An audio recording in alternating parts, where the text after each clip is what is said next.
இப்போ நம்ம Kirchhoff rules பார்க்க போகிறோம். சரியா? கிர்ச்சாஃபோட ஃபர்ஸ்ட் ரூல் பேர் வந்து current rule or junction rule. First rule பேர் current rule or junction rule. புரியுதுங்களா? திக்னஸ் கொஞ்சம் வச்சுக்கிறேன். ஓகேங்களா? ஸோ கரண்ட் ரூல், இன்னொரு பேர் ஜங்ஷன் ரூல். அப்படின்னா it states that algebraic sum of current at any junction of a circuit is 0. ஒரு ஜங்ஷனில் இருக்க எல்லா கரண்ட்டையும் ஆட் பண்ணால் உங்களுக்கு ஆன்சர் என்ன வரணுமா? 0 வரணுமா? இதுதான் வந்து கரண்ட் ரூல். சரியா? அதுக்கு ஒரு எக்ஸாம்பிள் சொல்கிறேன் பாருங்கள். இப்போ இங்கே பாருங்கள். இப்போ இந்த எக்ஸாம்பிள் இதில் I1 கரண்ட்டு ஏ நோக்கி வருதா? ஸோ அது ப்ளஸில் போடணும். I2 கரண்ட் ஏ நோக்கி வருதா? ஸோ அது ப்ளஸில் போடணும். I3 கரண்ட்டு ஏ விட்டு வெளில போதா? ஸோ அது மைனஸில் போடணும். I4 வெளில போதா? அது மைனஸில் போடணும். I5 வெளியில் போதா? ஸோ அதை நீங்கள் மைனஸில் போடணும். சொல்ல புரிஞ்சுங்களா? எல்லாத்தையும் ஆட் பண்ண என்ன வரணும்னு சொல்லியிருக்காங்க? ஆன்சர் 0 வரணும்னு சொல்லியிருக்காங்க. ஸோ மைனஸ் எல்லாம் அப்புறம் என்ன ஆகிடும்? எனக்கு ப்ளஸ் ஆகிடுமா? ஸோ இதெல்லாம் எனக்கு என்ட்ரிங் கரண்ட். I1 I2ன்றது என்ட்ரிங் கரண்ட், ஏ உள்ளே வருது. I3 I4ன்றது leaving current. ஸோ இப்படியும் நீங்கள் கிர்ச்சாஃப் ஃபர்ஸ்ட் லாவில் சொல்லலாம். So sum of entering current equal to sum of leaving current. இதான் வந்து கிர்ச்சாஃப் ஃபர்ஸ்ட் லா. சொல்ல புரியுதா? இப்போ நான் செகண்ட் லா சொல்ல போகிறேன். Kirchhoff second rule. அதுக்கு இன்னொரு பேர் வந்து வோல்டேஜ் ரூல். சரியா? அதுக்கு இன்னொரு நேம் என்னது? Voltage or loop rule. இதில் என்ன சொல்கிறாங்க?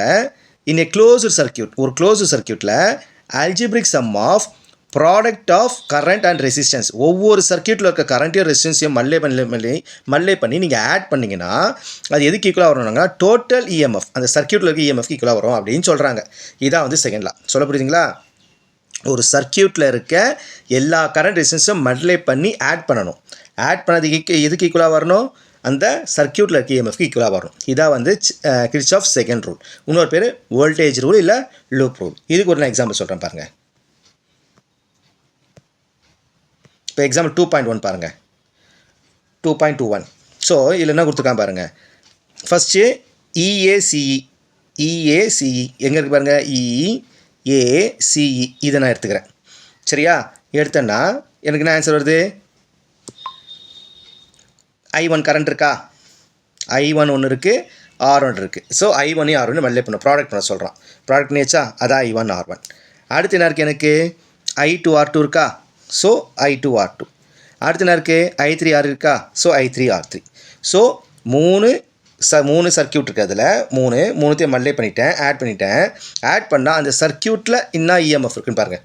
என்ன இருக்குது? எனக்கு எப்சலான். ஸோ இதுதான் வந்து கிர்ச்சாஃப் செகண்ட் லா. சொல்ல புரியுங்களா? ஒரு சர்க்கியூட்டில் இருக்க எல்லா கரண்ட் ரெசிஸ்டன்ஸும் மல்லே பண்ணி நீங்கள் ஆட் பண்ணணும். ஆட் பண்ண எதுக்கு ஈக்குவலாக வரணும்? அந்த சர்க்கியூட்டில் இஎம்எஃப்க்கு ஈக்குவலாக வரணும். அதே மாதிரி கீழே இன்னொரு எக்ஸாம்பிள் கொடுத்துருக்கான் பாருங்கள். இன்னொரு எக்ஸாம்பிள் பாருங்கள். இப்போ கீழே இப்போ அடுத்து என்ன இருக்குது? ABCA இருக்கு போகிறேன். என்ன இருக்கு போகிறேன்? ABCA கீழே இருக்கிறது ABCA இந்த இதுக்கு இருக்கு போகிறேன். என்ன இருக்குது பாருங்கள்? கரண்ட்டு I4 ரெசிஸ்டன்ஸ் R4 இருக்கா? I4 R4. அடுத்து I5 R5 இருக்கா? அடுத்து I2 R2. ஆனால் ஏர் மார்க் பாருங்கள் இப்படி போகுது, இது ஆப்போசிட்டில் வருது. ஸோ அதனால் மைனஸ் போட்டிருக்கான். Minus I2 R2. இந்த சர்க்கியூட் உள்ள எனக்கு இஎம்எஃப்ஏ கிடையாது, அதனால் 0 போட்டோம். இதுதான் கிர்ச்சாஃப் செகண்ட் லா. நல்லா புரியுதா?